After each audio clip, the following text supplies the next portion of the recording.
Son errores que no comete un personaje. Claro, para como que él. no se vea como un ataque político. Yo en vez de demandar solamente a los que están metidos en el problema político, demando un montón de gente y al día siguiente digo, hey, los otros me equivoqué, perdón, pero los otros se quedaron ahí. Sí, a Martinelli lo dejaste en el revolú. Sí, pero te voy a ser bien sincero. Me parece, de todas maneras, ya no una chambonada, ya una jugada arriesgada, Claro. y que pone en peligro el sistema financiero y bancario a nivel nacional. Sí, porque el daño Ahora, Credit Corp puede contrademandado o no. es que el daño que ha sufrido Credit Corp es grandísimo en esas horas en que las personas pensaban que la entidad bancaria había sido Alguien me demandada. decía ayer, pudo haber habido una corrida bancaria.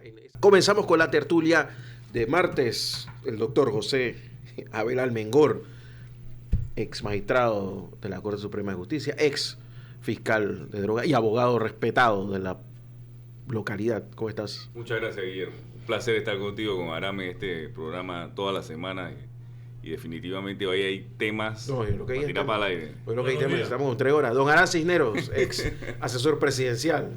¿Cómo ex amaneciste? Embajador, ¿Todo bien? radiodifusor. Bien, gracias a Dios. Bien. Gracias. Todo bien. Diego Hurtado en la producción y en la edición digital con nosotros aquí en Radio Ancón 92.1 FM. Y bueno, vamos a comenzar, si les parece. Hay un montón de temas. No sé ni por dónde arrancar. ¿Por dónde arranca? Yo voy a tirar la piedra para comenzar. Eso es lo bueno, que la gente se moje. Ruck y Blandón no dicen en su video quién se baja, pero los que estudiaron el video dicen que la manera en que el video está filmado y que Rux es el primero en hablar implica que el que se baja es Blandón. ¿Tú piensas que ese es un buen cálculo? Sí. Sí, totalmente. De hecho, es como un mensaje, ¿no? Sí, Sepan que yo me voy a bajar, pero para que vayas acostumbrando a la idea de que voy a estar de segundo de este señor. Es un video que definitivamente está hecho por profesionales. Esto no es un video casero ni un video y en materia de comunicación, el lenguaje no verbal es sumamente potente y contundente. Aquí hay lenguaje verbal y no verbal. Te sumo, la asesora de comunicación de Rómulo Rux, la extranjera, es una mexicana que es una de las mejores, o por lo menos una de las que tiene el mejor performance de victorias en América Latina. Una de sus pocas derrotas fue la de Rómulo Rux la vez pasada, y ojo que casi gana. Y su asesor en materia aquí a nivel nacional, David Abadi, también el que yo le llamo el señor Canoso. Exacto, David Abadi que ha manejado campañas de varios presidentes también. Sí, entonces estamos hablando mano izquierda y mano derecha para el que no lo gente conoce. muy profesional. Definitivamente ese mensaje no verbal, que era lo que decía ahí, es contundente. Se ve los dos planos, y el plano en donde es ubicado Rómulo Rux es el plano de un candidato a la presidencia de la República. Él tiene un buen equipo. Él es un pésimo candidato, creo que el más malo de los candidatos. No te gusta. No, es un mal candidato, hay que decirlo, y yo creo que él lo sabe. Sí. Por eso se ha buscado a los mejores en este tipo de cosas. O sea, hay que decir la verdad. David Abadi, de hecho, asesoró a Martín Torrijos. Oye, yo soy ex FAES, y te puedo decir que he hablado con él mucho, que José María Aznar no era un pésimo candidato, era pésimo, malísimo candidato. Claro. Tipo plano, totalmente, sin gracia, sin pasión, o sea, y el tipo se rodeó de los mejores y fue 2 veces presidente del gobierno de España. Claro. Y todavía es una persona muy respetada internacionalmente. Cuando tú dices pésimo candidato, porque quiero estar seguro que yo y los oyentes te entendemos, no te refieres a las cualidades intelectuales o personales de él, sino a que es un tipo con poco encanto. Exacto, un tipo que me toca sentarme con gente inteligente como ustedes tres y decir, ¿cómo hacemos para que este vaso la gente lo elija? ¿Entiendes? O sea, es una persona muy difícil porque no es empático, porque es de una clase socioeconómica muy alta y él lo exhala, o sea, se nota. Tipo que juega polo sobre césped, ¿me entiendes? Es su deporte. Entonces, es difícil agarrar a eso y meterlo de golpe en una cancha de baloncesto con un poco de pelado. Dije, aquí estoy. Eso se ve falso. Yo creo que tú tienes razón, pero digo en su favor porque lo conozco, trabajamos juntos. Una vez nos encontramos en Japón cuando yo era embajador en Corea. Él coincidió conmigo y con el presidente Martinelli. Yo te diría que lo que dices todo es cierto, pero él se ha dado su baño de pueblo en los últimos 5 años. No, claro, estamos de acuerdo en que Tiene él ha su hecho barnicito, ya ha sudado. ya lleva 3 campañas electorales. No, y definitivamente, mira, que a veces habría que analizar también si en este tema de que pudiera parecer prepotencia, hay un poco también de la misma manera como es él, en lo que tiene que ver específicamente, porque me parece que es un tipo hasta penoso, y esto, irlo trabajando o desarrollando por parte de sus asesores, ha tomado tiempo. Y definitivamente también me tocó compartir con él. No me parece una mala persona y No lo es. se detiene puntualmente a hablar con uno siempre, pero me parece que tiene una dificultad como a entrarle a nuevas relaciones, a gente como que no, a eso me refiero, como que no conoce. Y definitivamente en eso Martinelli sí es un campeón, vamos a decirlo así, en entrarle a nuevas relaciones, poder abordar a gente que nunca ha podido o nunca ha visto en su vida. Y ese tema puede tener un impacto, y lo hemos dicho aquí en la canalla, pues la canalla le gusta sentirse cercano a su candidato, que su candidato le sea cercano, que sea un tipo que piense que lo puede abordar ante cualquier situación. Campechano, pues. Campechano. Mira, que lo pueda abordar. Decía Felipao. Que le dio una respuesta, no sé, pero que lo pueda abordar. Decía Felipao de ese equipo de Brasil donde estaba Ronaldo, Ronaldinho, toda esa gente. Decía Felipao que él llegaba al camerino, los miraba, le decía, ¿sabe qué? Vayan allá afuera y hagan lo que ustedes saben hacer, disfrútenlo y cualquier cosa yo les aviso. O sea, cuando tú tienes un candidato que te puede meter goles, que te puede diferenciar, tú nada más que le das seguimiento. Pero cuando tú tienes un candidato que le cuesta el roce con la gente, que no es que no lo haya hecho, seguro que lo ha hecho, pero es difícil. Y no es el único, de lo que hay ahora mismo, no es el único que se nota forzado. No es el único. El pobre Melitón Garrocha, te lo imaginas, ¿no? El mismo Lombana, él lo han disfrazado de todo. No sé si lo han visto últimamente disfrazado de adolescente neoyorquino. ¿Dónde? No, él sale con chamarra, así como para frío, con gorra. Pero tiene casi 50 años, más de 50 años. Ya fuiste 50 exactamente. 50 años. 50 exactamente. Pero él tiene una fisionomía juvenil. Sí. Claro, pero no eres joven. Eso hay que hacerlo, a pesar que le han salido sus canas. No eres joven. Y el otro punto, ya que arrancamos con la política y las alianzas, el otro punto es que el señor Álvarez parece que se cayó del tren. Se asomó por la ventana del tren, se resbaló y se cayó. ¿Tú crees? ¿O es distinta? La lectura de ustedes es distinta. Mira, lo que sucede es que José Antonio Álvarez no tiene nada que perder.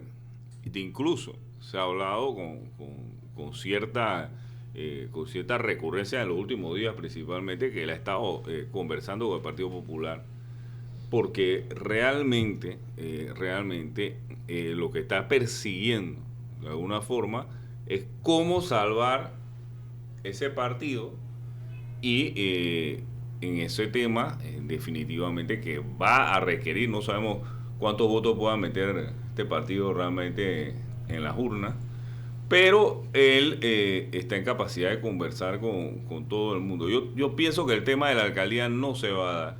La alcaldía para país. Para país, eso no se va a dar y definitivamente ahí va a haber una alianza entre el Arnulfismo. ¿Por qué al Popular y a Martín Torrijos les interesaría que país se les sume?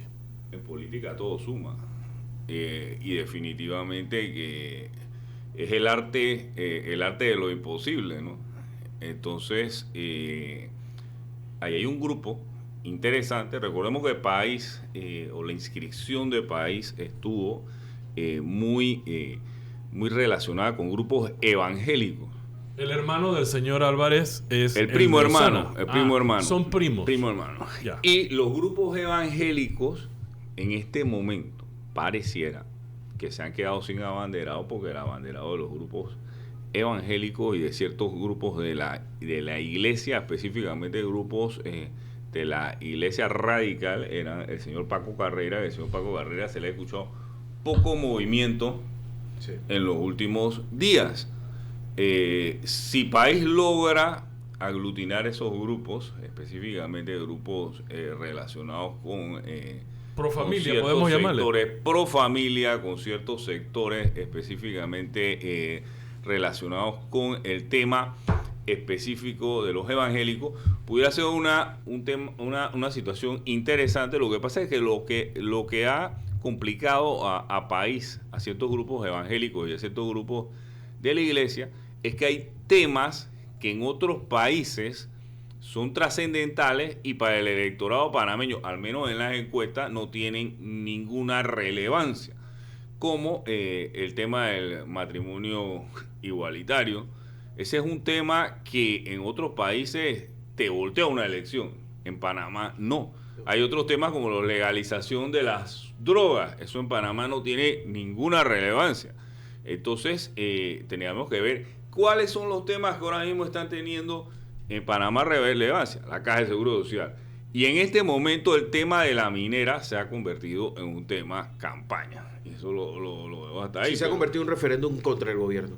Y los patriotas contra los antipatriotas. Correcto. No, los que defienden la soberanía y los que la regalan. Más que todo se ha convertido en un referéndum contra el gobierno. O sea, un referéndum contra Gaby Carrizo, sobre todo. Porque la gente dice, bueno, Gaby Carrizo negoció para él y es del PRD y eso hay que llegarlo. Y hay gente que no tiene idea de qué. Yo he visto gente con collares de plata y aretes de oro hablando mal de la industria minera en televisión. Recomiendo un artículo del Fulo Linares, muy bueno, explicando que sin minería y sin cobre no existiría el mundo como lo conocemos. O sea, la minería es esencial para la tecnología, y las tecnologías verdes y limpias que los que están a favor de la protección del ambiente promulgan requieren cobre.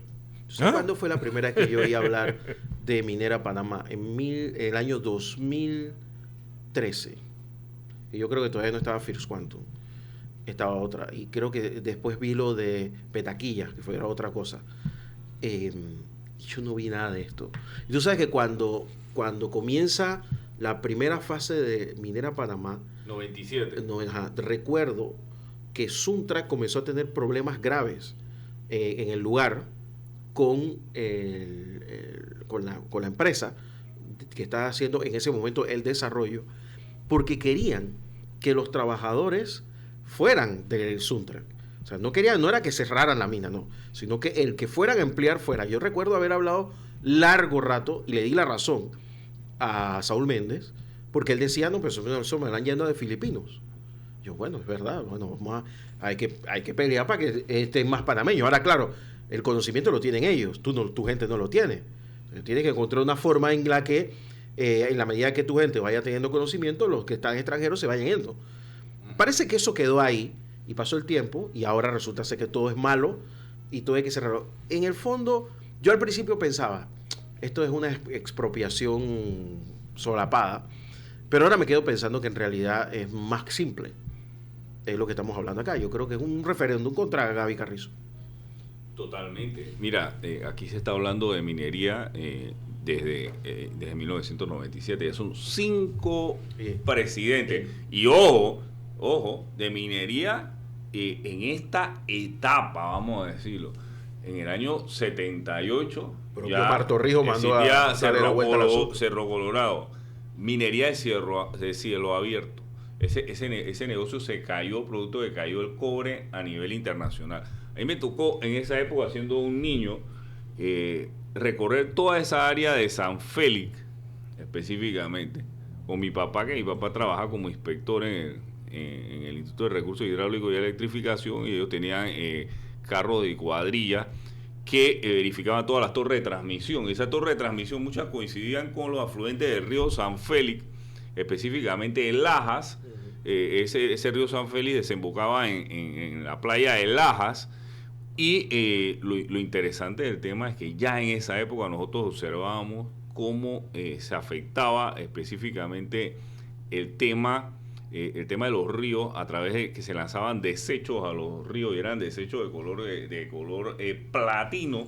Wow. Y ese río estaba totalmente contaminado. Yo sé que demoraron décadas en que ese río probablemente pueda ser el agua utilizada, y esa agua desembocaba en el afluente específicamente de la playa de Laja. Pero hay que ser sincero, la minería es una actividad de por sí controversial. Sí, polémica. Pero polémica, y más la de cielo abierto, pero necesaria. Es que ese es el punto. yo te lo iba a decir. Necesario. Yo he sobrevolado la mina esa. Y cuando tú ves los tajos, Las tinas. eso es como el infierno, es una cosa fea. Y el uso de agua. Pero yo como tinas. técnico te tengo que decir que no hay un desarrollo de gran escala que no se vea así de feo. Voy a decir otra cosa Incluyendo el canal de Panamá. Exactamente allá iba. Si hubiesen tenido que hacer un estudio de impacto ambiental para hacer el canal o no hacerlo, obviamente jamás hubieran construido el canal de Panamá. No, claro. O sea, la devastación Ahí hay Claro. 11 pueblos. que se hizo sí. para atravesar, Pueblos perdidos. la devastación para atravesar de un océano a otro, Matachingorgona, todos esos la pueblos. cantidad de árboles que se talaron, no existiría el canal de Panamá. Hay iglesias hundidas, Hundidas. Pueblos enteros hundidos. pueblos enteros. Mover a todos esos pueblos de ahí, sacarlos de sus casas. Así que es como la palabra que tú dices es correcta, controversial y polémica, pero necesaria. A ver La si alguien- construcción del canal y la minería. A veces alguien te sale por ahí y te dice que no, ¿por qué construyeron el canal? Pobre gente que se tuvo que mudar de ahí. A Exacto. ver, ahí está Nicaragua. Y eso, me estás leyendo el pensamiento. Yo creo que tienes un cable conectado por mi cabeza. Ey, sin el canal, Panamá sería Nicaragua. Sería Yo no tal sé, cual. los que hayan podido visitar ese país sepan cómo es. ¿Cómo es? Exacto. ¿Sabes? Cuando uno lo dice, se oye rápido, ¿no? Pero hay que visitarlo para darse cuenta. Yo la última vez que fui, yo en serio, esto es bien en serio y me da mucha tristeza tener que decirlo, yo quería dar mis maletas. O sea, yo no podía creer que un país estuviera tan atrasado. Es agrario. Es un país agrario, vamos a decirlo así. Y el mismo centro de la ciudad, lo único que tiene visible es lo que era la casa de los Somoza, ¿no? Que es un conocido resort que hay allá. Pero de ahí para adelante es un pueblo abandonado. Abandonado. El área del terremoto, recuerdo haber estado parado ahí, era como no sé, el Panamá la Vieja. Sí. Seríamos una sociedad agrícola. El 80% del PIB no sería servicios. No habría construcción y turismo como la conocemos, ni comercio al por menor como lo conocemos. La zona libre no existiría. Los visitantes a Tocumen no serían los que son. En fin, Sí. sería otra vaina. No, el ferrocarril ya hubiera parado porque no tiene sentido tener un ferrocarril para mover gente. No, habría sido un poco complicado. Oigan, vamos a la pausa y regresamos. Quiero hablar un poco de... está pasando agachado el señor Blandón en esta conversación. Está bien. Así que vamos a la pausa y regresamos. Me quedé pensando en quiénes son las máximas figuras más conocidas en Panamá ahora mismo. Y me quedaba pensando, oye, la verdad es que los panameños no tenemos una dimensión clara de quién es Rubén Blades. Pero ella estaba, ya me acuerdo. Musicalmente, Porque ¿quieres decir? estaba viendo un documental de Taylor Swift. Está esa cosa de que los Beatles, Taylor Swift, todavía falta mucho a Taylor Swift. Pero me quedaba pensando, la figura más importante en Panamá es por lejísimo, pero lejísimo Rubén Blades. Nosotros no tenemos idea. O sea, la carrera cinematográfica de Rubén Blades se hizo en Estados Unidos. Y si bien es cierto que duraba poco en las películas, pues el guión lo sacaban rápido, tuvo muchas películas. Muchas. Y yo recuerdo un esfuerzo que hicieron los cantantes norteamericanos contra el apartheid. Y el único latinoamericano que estuvo ahí fue Rubén Blades. Rubén Blades cantó con Linda Ronstadt en su mejor momento. No el de Rubén Blades, el de Linda Ronstadt. Y con Sting. De hecho, ayer, Exacto. y lo recordaba porque ayer, que era 11 de septiembre, el 50 aniversario del golpe de Estado a Salvador Allende, They Dance Alone es una Ella baila canción, sola. Sí. es una canción que compuso Sting, que la tocaron aquí en Panamá los dos, Sí. en la inauguración del estadio Rod Carew. Esa canción es del 88. Por ahí. Ajá, lo tocaron aquí. y que curiosamente Rod Carew no vino a inaugurar el estadio hasta el año 2007, ¿no? 2006 que vino. Sí, correcto. Vino acá, lo acompañamos ahí y bueno, nosotros no tenemos una idea de la magnitud. En Latinoamérica hay pocos en la música que tienen la impronta que tiene Rubén Blades. No solamente en América Latina, sino en Europa, en Asia. Miembro de las estrellas de Fania, quizás, ¿no? En su momento. Quizás su arribo a la política ha hecho que, pues, desde el punto de vista de los panameños lo veamos como algo más bajo de lo que es, pero en cualquier país Rubén Blades él es un coloso de la música superestrella global, con énfasis en Latinoamérica, por supuesto, ¿no?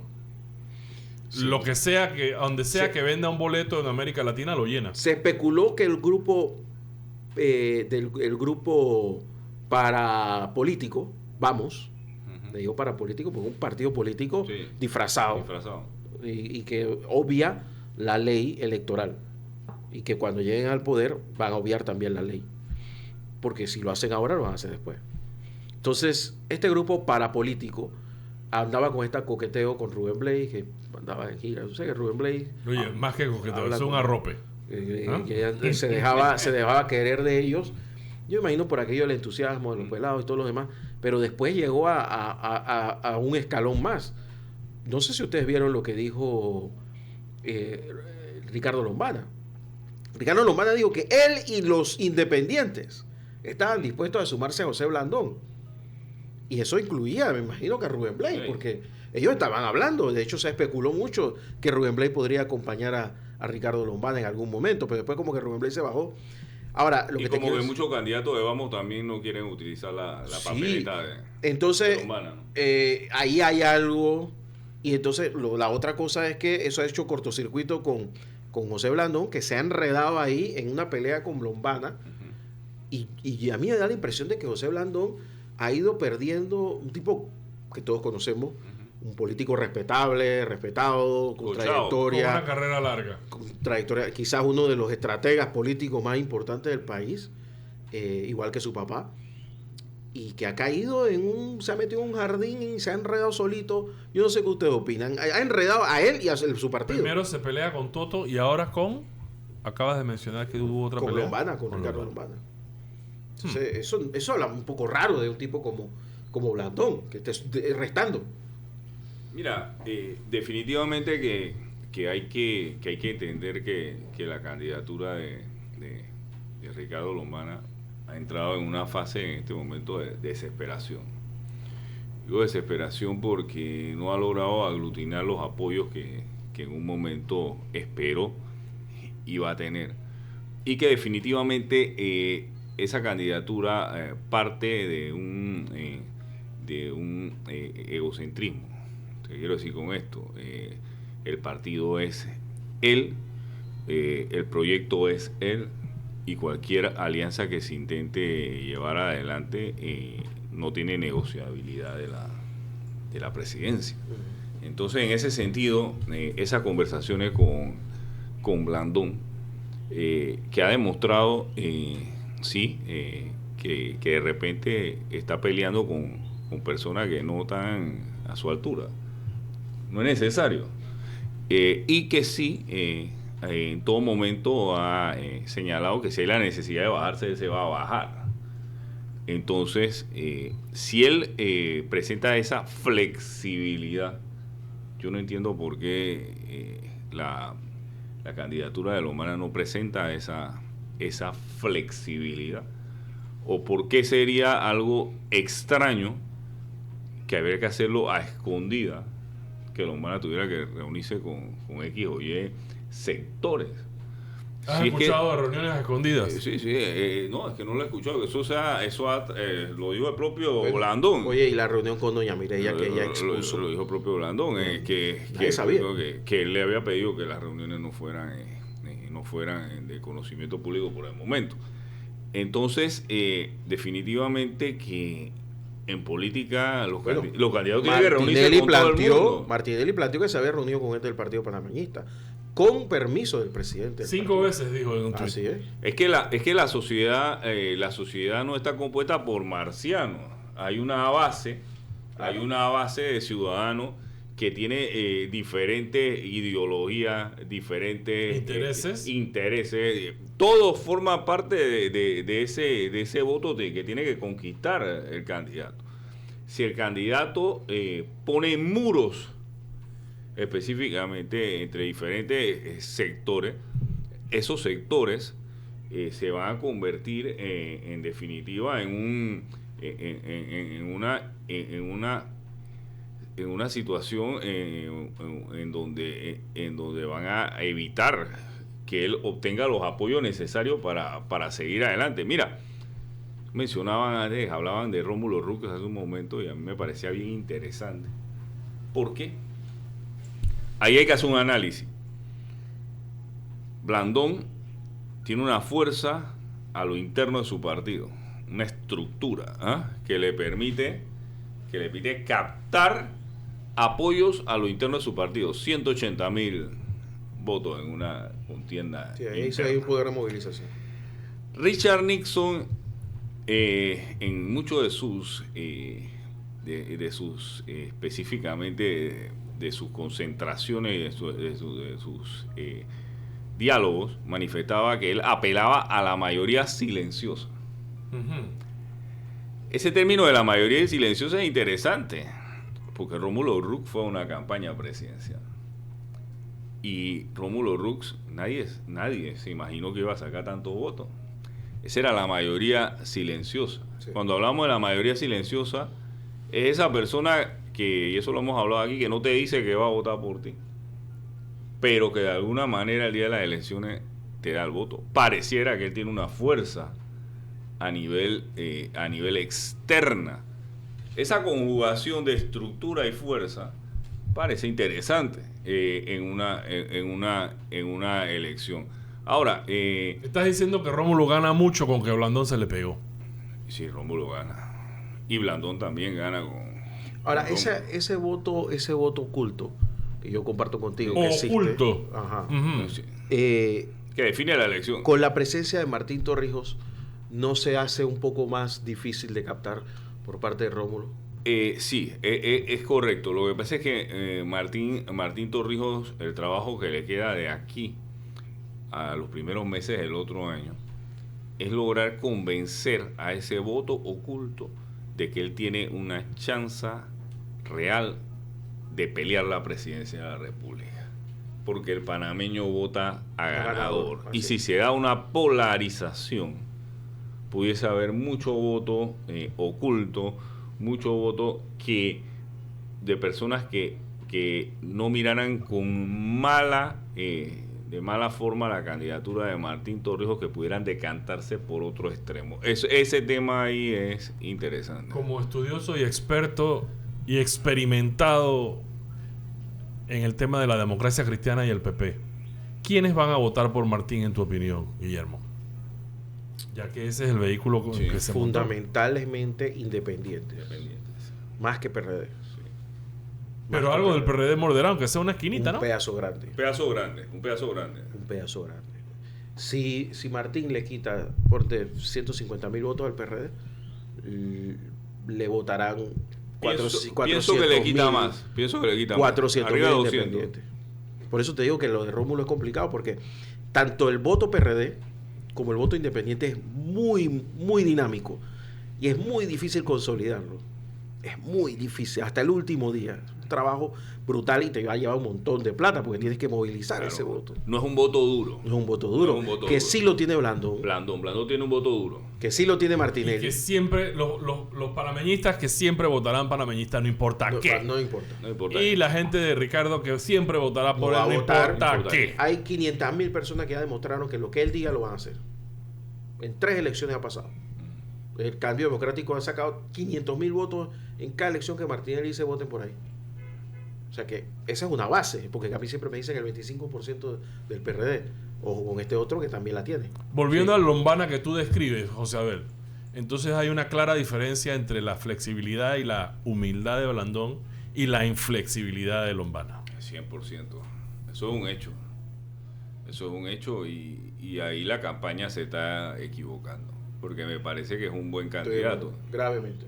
es un buen candidato. Se va a quedar solo, aislado, pero va a ser el cuarto independiente. Para él los tiempos ahora mismo son su enemigo. Va a ser el cuarto independiente. Va a ser como va a comenzar a caer. Yo lo veo cayendo y convirtiéndose como en una especie de convidado de piedra en todo esto. En política especialmente en el tema del que sacó una importante cantidad de votos en las elecciones anteriores. 19%. Es necesario ya que él vaya, que él logre espacios de poder.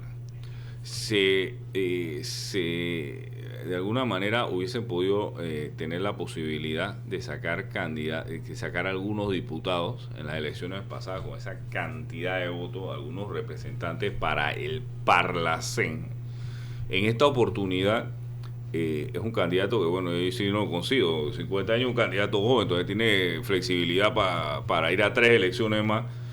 Y efectivamente él hubiese podido tratar de alcanzar por lo menos la alcaldía de Panamá. Por ejemplo, un espacio de poder que le hubiese dado la flexibilidad para continuar adelante. De lo contrario, sus más cercanos allegados pueden perder de alguna manera lo que sería específicamente el deseo de continuar adelante en un tema que se puede tornar cada vez más complejo y más difícil y que requiere recursos para seguirlo llevando adelante. Entonces, yo pienso que estamos en un punto de no retorno. Sí. Él debe sentarse y actuar flexiblemente, porque de lo contrario, los resultados electorales no van a ser los de las pasadas elecciones. No van a ser los de las pasadas elecciones. Se quedó soñando y durmiendo en aquel 19%. Sí, no van a ser los de las pasadas elecciones y efectivamente esta es una elección completamente diferente, en donde muchos de los aspectos que tú estás mencionando van a darse y ahora hay que esperar qué va a suceder con el tema de la apelación del caso New Business también.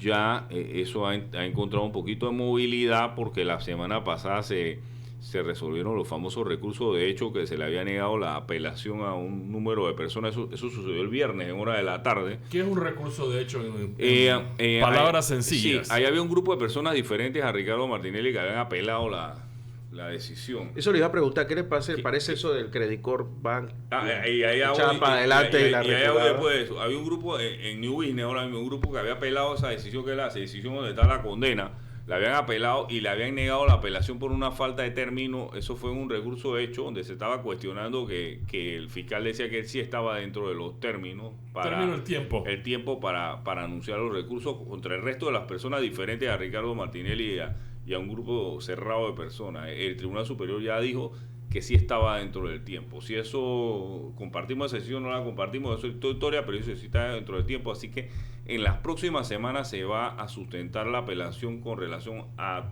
un grupo plural de personas, incluyendo a Ricardo Martinelli. Eso debe subir al Tribunal Superior en bloque. Yo diría que en octubre subiría eso al Tribunal Superior en bloque. El Tribunal Superior se puede quedar con eso un mes y medio.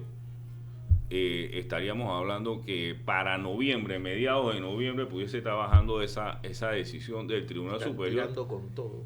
Y ahí entraría el recurso de casación, que sería el último recurso en el caso que esa decisión se mantenga ante la Sala Penal de la Corte Suprema de Justicia. Eso estaría bajando en enero, lo que para mí, personalmente, pudiese convertir eso en un tema traumático, porque estaríamos a meses, 2 meses de la elección. 2 o 3 meses de las elecciones. Eso podría ser un fallo carnavalero en peor caso. Incluso. Entonces, eso es un tema. El otro tema, el que mencionaste de la audiencia que está prácticamente el Ministerio de Seguridad que de caminando. Repente puso una y fue para adelante y fue para atrás. Mira, lo que pasa es lo siguiente. Hasta Varela lo metieron. Todo delito tiene una responsabilidad civil que proviene del delito. Esa responsabilidad civil se puede ensayar o pedir dentro del proceso penal o en un proceso civil autónomo dentro del plazo de 1 año después que la decisión penal quede debidamente ejecutoriada. Ahí no hay lo que se llama la prejudicialidad. Es decir, tú no necesitas una condena penal para pedir la responsabilidad civil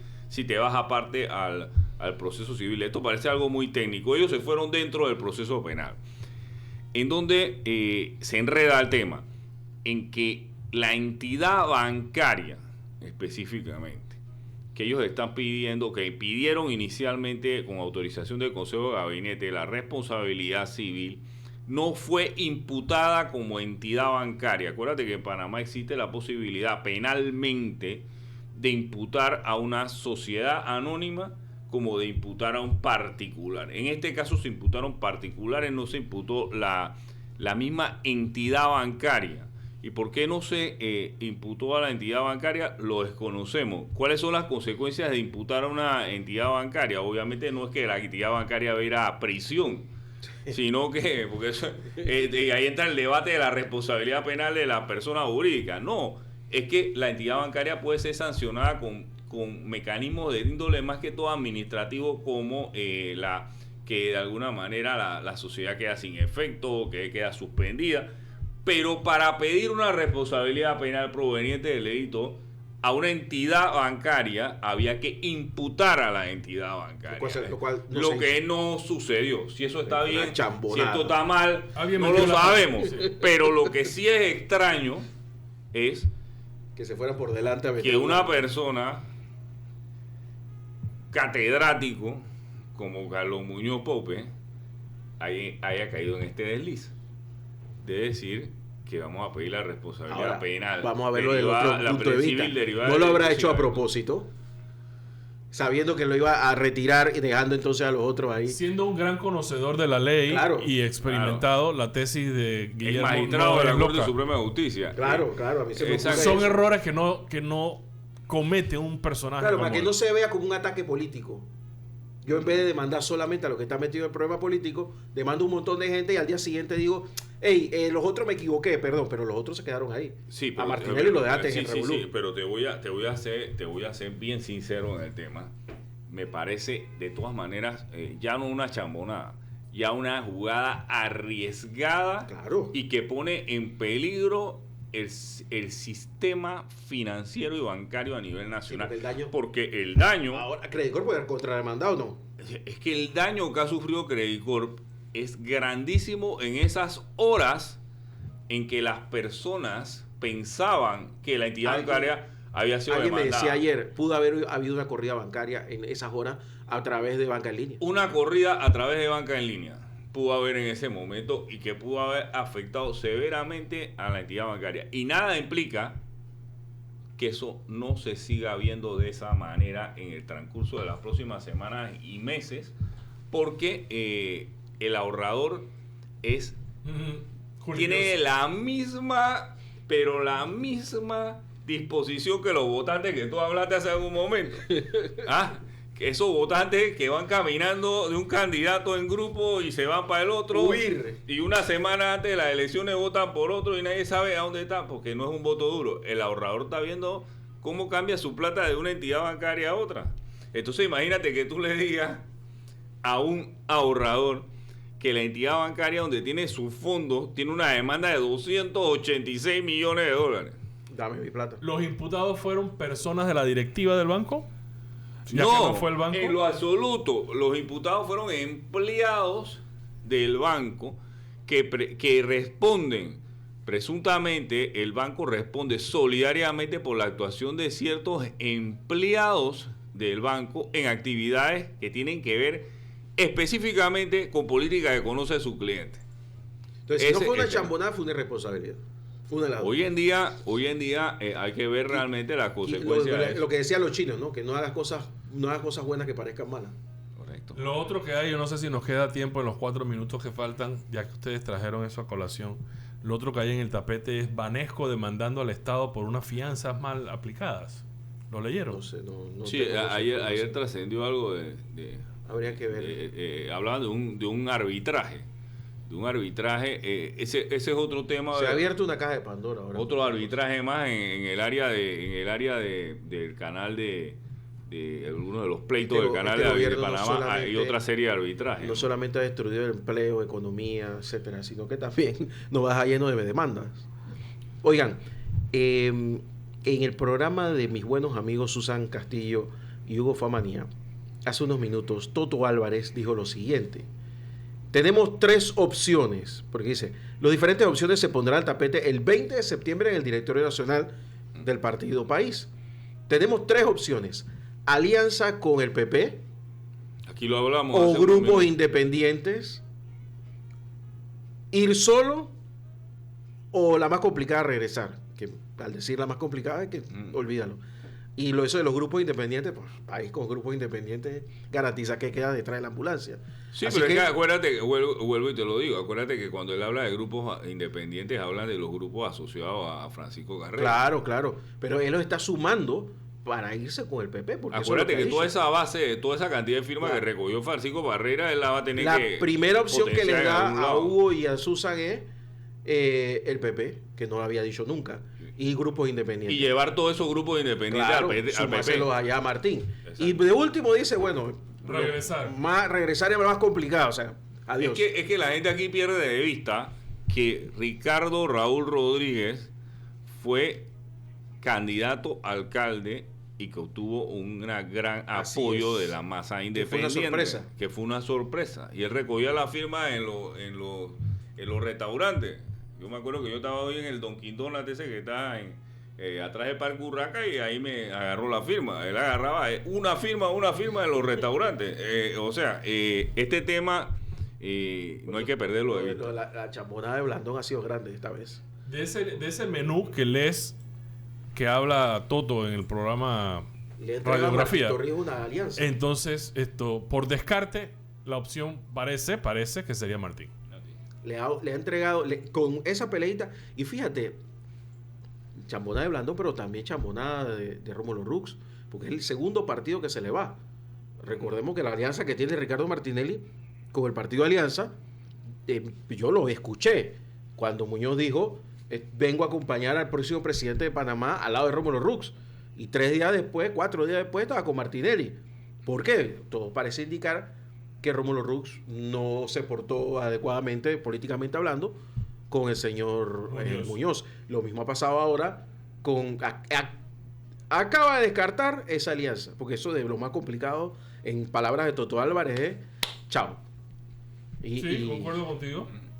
Entonces, Aunque hay maridos que dejan a la mujer o viceversa, o se divorcian y luego se reconcilian. no, pero acá ya él dijo que tengo otras 2 opciones. Que Bueno, mentira, pero no tiene eso- 2, tiene una sola, pero ya... Pero eso es un mecanismo también, tú sabes, para... Vale. Claro. No, pero ahí hay más, porque acuérdate que desde el panameñismo ha habido voces que dicen que nada con Toto Álvarez. Yo lo he visto. Entonces eso le está pesando para colmo hablando, se le está enredando todo. Ayer le renunció Publio Cortés, que durante muchos años fue miembro de la directiva del pero partido. Publio Cortés hace mucho tiempo ya él estaba alejado del Panamá. Y las declaraciones que da doña Mireya no concuerdan últimamente con lo que dice Blandón. No concuerdan para nada. Doña Mireya estaba buscando un acuerdo con Lombana y ahora estos dos se han peleado. Vamos a ver Así que- muchas más sorpresas en los Sí.